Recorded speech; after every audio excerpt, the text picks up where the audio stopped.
as the thread is started, when the function starts, it can extract information out of the pointer to void. You have to cast to do something else. The next example will illustrate how to utilize that feature. But essentially, this is the simplest way you can create a new thread using the pthread model. It returns a number, an integer, and I put it into here. If equals to 0, that means it was created successfully. If is non-zero, that means there has been some trouble creating the new thread. Then you should look at the number and find out why it is not working correctly.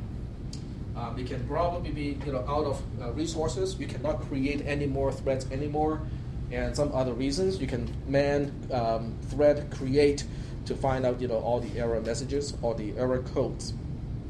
Any questions about this line here? How to call pthread create to start a new thread?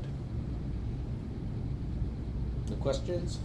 So right after this is returned, right after pthread create returns, the new thread is already running. In other words, you can kind of imagine that task 1, whatever task or whatever code you have inside this subroutine, will start execution as soon as pthread creates return to the main program. Then you have 2 threads running at that time. One thread, which is the main thread, will continue execution down here, but the other thread, which is the child thread, will execute in task 1. Okay, is that okay so far? What the concept of a thread, because that's completely different, or not completely, but very different from the concept of fork. Fork continues after fork returns. You have to look at the return value of fork to determine, am I the child process or am I the parent process? With pthread create, the child thread will start execution in the subroutine itself, but the parent thread will just continue execution past the subroutine call. Is that all right so far? So in this code here, I'm basically saying if equals to 0, then I would just say, okay, it's the child thread is created successfully. At this point, main can do whatever it wants to do on its own, which means it doesn't have to wait for the child thread to finish. It can basically do something in parallel to what the child thread has to do. Now, when main is done, or when it needs to merge with the child thread, it can call the subroutine called pthread_join, which has to specify which thread am I joining with, and optionally a place to store the result of that particular thread finishing. In this case, I specify a null pointer here, which means I don't need to know the status of how that thread ends. This call is interesting in a way because depending on whether the child thread finishes before we get to this point or not, it will still accomplish exactly the same thing. In other words, if I draw a picture here, this is the main thread. Okay, the main thread is the only thread that we can see at the beginning of this entire program. At some point, I call pthread create, and one thread becomes 2. So these 2 threads can execute in parallel, and with hyperthreading and multi-core processors, they truly can execute in parallel. In other words, they can be using different ALUs and different cores to execute in parallel. So the main thread will continue to execute at some point. The child thread will continue to execute at some point. At some point, either the main thread finishes first or the child thread finishes first, which is simply using a return to indicate, okay, I'm all done. This is where we use the pthread_join call.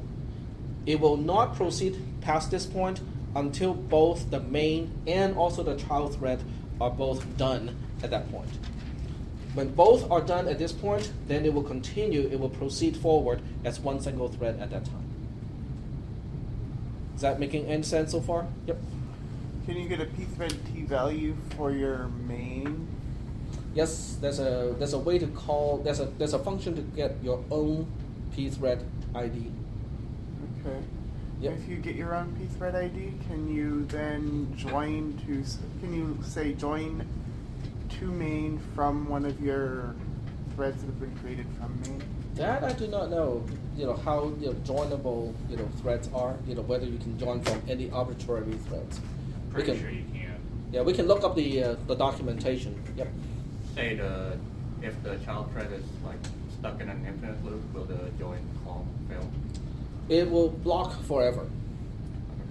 Yeah, it does not time out. There's no, as far as I know, there's no timeout specification. If you want to time out, you have to rely on a different mechanism.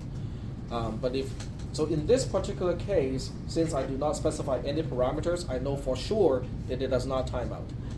If it does not time out, that means if task 1 is an infinite loop that does not exit or return from inside the loop, then what will happen here is the main thread will basically get stuck at this point and it will never be able to proceed past that point.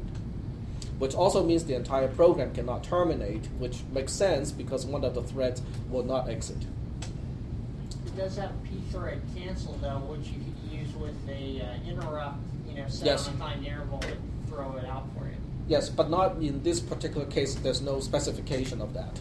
You can, just like what you said, you can set up alarm and then use the alarm signal handler to basically use that to cancel, pthread.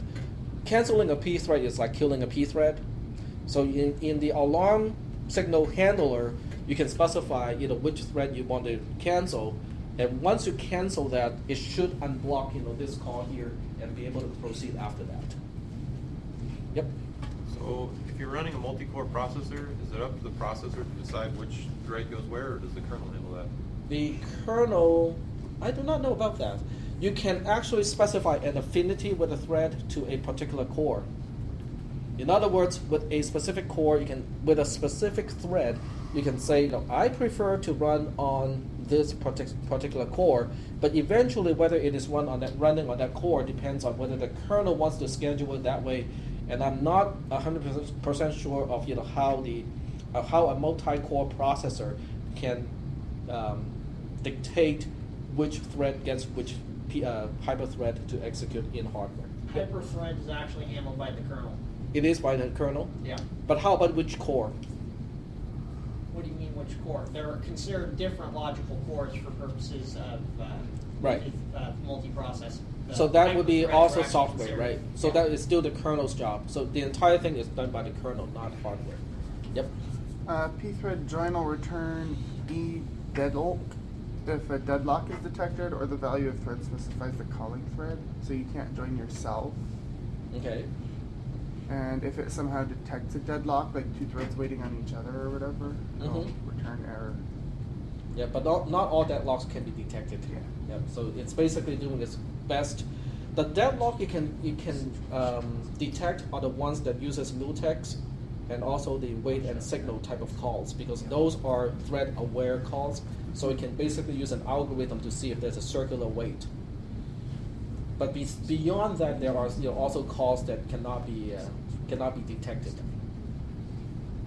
So in this case, if error returns 0, which means everything is good, the join operation was successful, that means the two threads is now becoming one, and the main thread can continue to execute here, but it will become the only thread that is actually executed, not counting the manager thread. For the most part, the manager thread is just doing stuff in the background, and we don't really count it as one of the usable threads.